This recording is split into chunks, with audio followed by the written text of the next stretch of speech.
Welcome to the Thriving Artist Podcast, where we share strategies and support for artists to thrive. We know that the art world can feel like a lonely place, and we want to provide a network of support, impactful strategies, and an abundance of encouragement to help you grow your authentic art career. We're your hosts. I'm Jamie Smith. And I'm Kaylin Butine, and we are also the co-founders of the Thrive Together Network, a community of female and non-binary identifying artists and artists who are caregivers. We truly believe in community over competition, and we're so glad you're here. Enjoy this episode.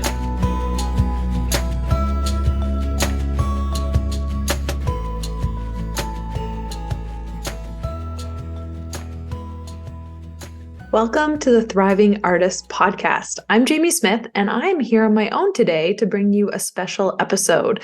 My wonderful co-host, Kaylin Butine, will be with me next week for another great episode. This one is all about how to put on your own art show in 5 months. So this episode is completely inspired by our Taking Up Space initiative that we're doing, where TTN members put on their own art shows during or close to the month of May each year. So last year was our first year. We're headed into our second, and I'm so excited. To support all of this hard work, Kaylin and I made an entire course, and it's all about putting on this art show in 5 months. So I decided to condense it, put together this episode, give you the Coles notes, give you sort of the tips and tricks if you are thinking of putting on an art show anytime soon.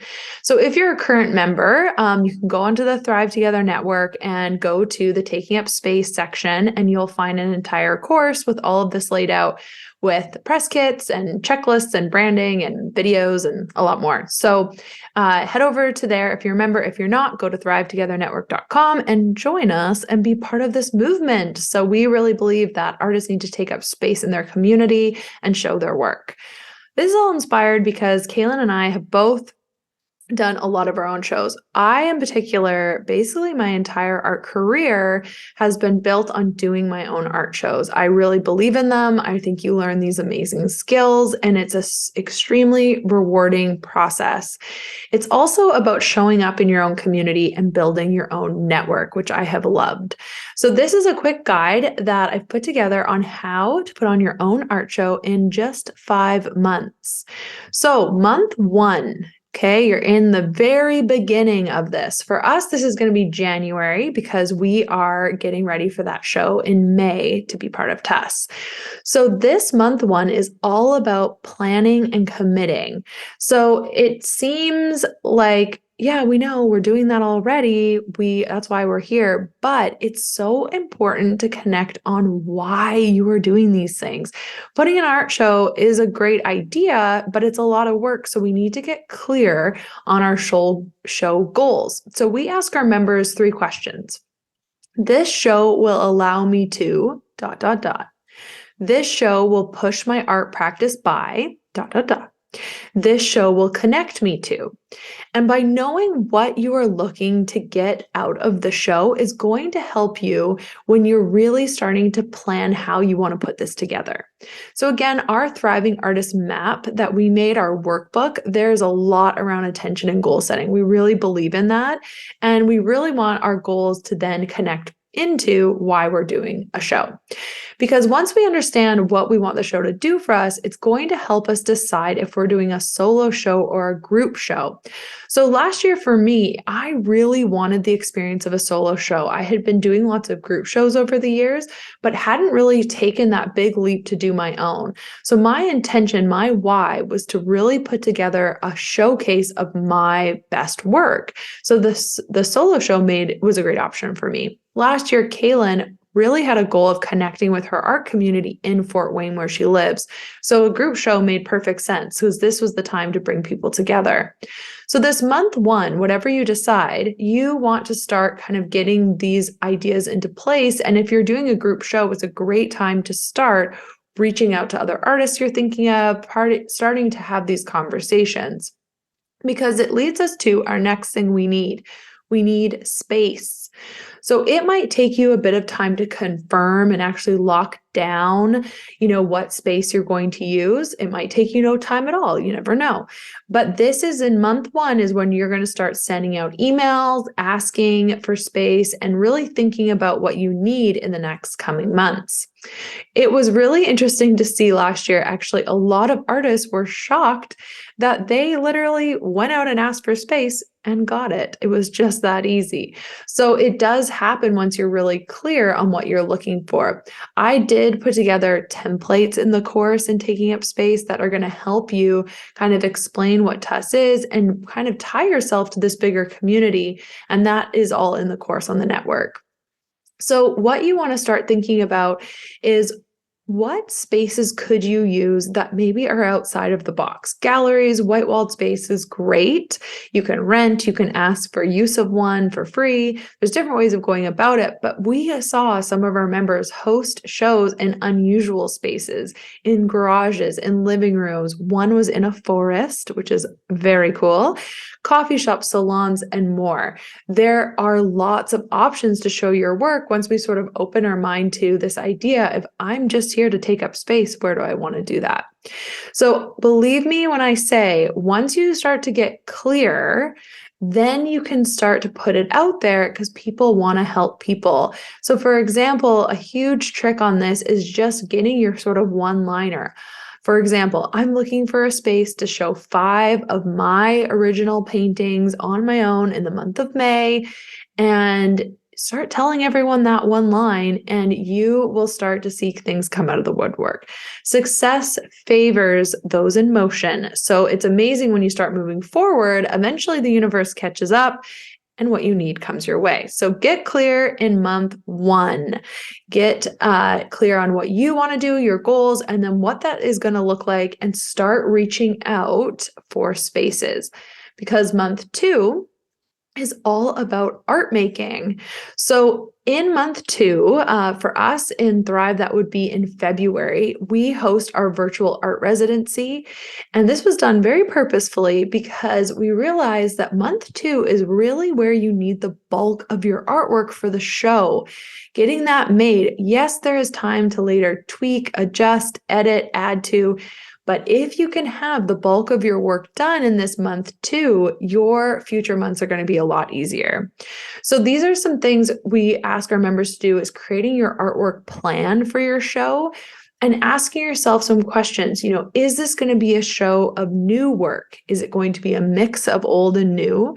How many pieces would be my ideal amount to have done for this show?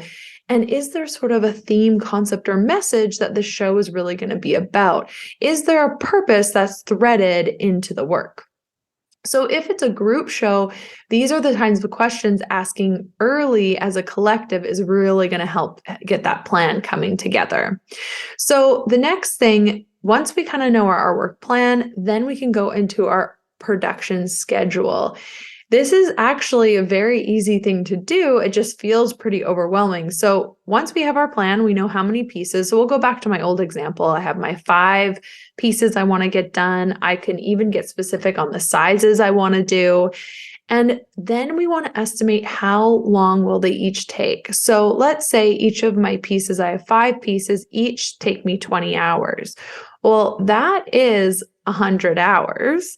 And then if I divide that 100 hours into how many days in the studio, or you could do hours in the studio, I'm going to get really clear on what I need to produce that. And then my third step in this production schedule is I'm going to pull out my calendar and I'm going to build it in. And it's going to be really clear because now I have my studio plan. I actually need to make sure that I have my painting 1 done in my first 20-hour block. That's painting 1, which is going to lead to painting 2, and you can start to really play with that, and it's going to help you be realistic. It's going to help you feel like you're winning, because you might look in your calendar and realize I only have a chance to make 3 pieces by realistically for my show. I'm actually going to invite another artist to come in and be a co-artist in this. So those sorts of things are going to really help you, because the worst is to, have this big dream, big idea of what you're going to do, and then feel like you didn't make it, in time because you didn't have this plan. So we just want to make sure that February, our month 2, we're really focused on art production because we're going to need all of that in our next months to come. So we want to make sure that during this time of production, a tip that took me a long time to figure out, and I did this recently for my last big show, and it helps so much, is during the process of creating, actually spend some time writing as you create is going to help your future self so much, because now we have to do show statements, we have to do our promotional writing. And if you have writing that you did prior, your future self is just going to love you. And it's all about impressing our future selves, right? We know that. So we are, month 2, we are producing and we're making these plans on getting our work done. Month 3 is all about capturing your work. That's kind of the theme on this. So this is where we're really trying to finish our work because we want to document it for our promotion. We want to create our artist statements. We want to have our show statement ready to go. And we really are starting to make a plan on how are we going to get people to this show. So yes, it feels like, oh my gosh, we're in month 3. Why are we thinking about all this now? Well, we want to make sure that we are thinking about how we're going to get people there, right? We want to make sure that we're going to get the most, we're going to tie this into our goals, get the most out of doing all of this hard work. We don't want to forget these steps because then it can feel a little disappointing because we did all this, the artwork, but we need the people work too. So in month 3, this is where we're really getting all our writing done, we're documenting work, and we are thinking about how we're getting people here. We're going to pull out a calendar and we're going to look at when our show is happening. So for this, we need to make sure that we've locked in our space. So month 3 is about really knowing the space and also setting your opening night date. Because once we have the opening night date, we want to take out that calendar and we want to work backwards. When do you need to send out your newsletters? When do you need printed postcards by? When are you going to send out your personal invitations? So I have made a whole section on this and sort of actually pre-made you a publishing calendar in that TUS course to help you. But basically what you want to do is just think of all the ways you're going to get the word out there and then map them into your calendar of when that's going to happen. And yes, it's only month 3 to do this, but it's going to be so helpful later when you're feeling busy and feeling a bit stressed probably that you have this all planned for yourself. Month 3, you can definitely send out a little save the date, especially when you know when your opening night is. That's when you want to get that out because remember, people need to hear about this a lot of times before they're going to actually come. So month 3, you're really about locking down your space, finishing that work, and prepping the promotional things that you need. Because in month 4, it's all about getting the word out there. Because keep in mind when we say, how to put on an art show in 5 months, that month 5 is actually our month of showing. So we kind of lose that month 5. Month 4, we're now kind of in our end game here and we're using our promotional plan. So this is where we need our photos going out. We have our writing about the work. The more that you've prepped for this month, the better for yourself. This is the time to really show up for yourself and show up for your work. It can feel like an easy step to sort of skip and think, oh, people will come, but we really need to put in the effort to get them there and really spread the word. So follow that promotion calendar you made in month 3, and now's the time to get that press release out in the world. You're starting to send out personal emails, and you really want to get the word out there. Also, we want the work to be done at this point. We're, weeks away from the show.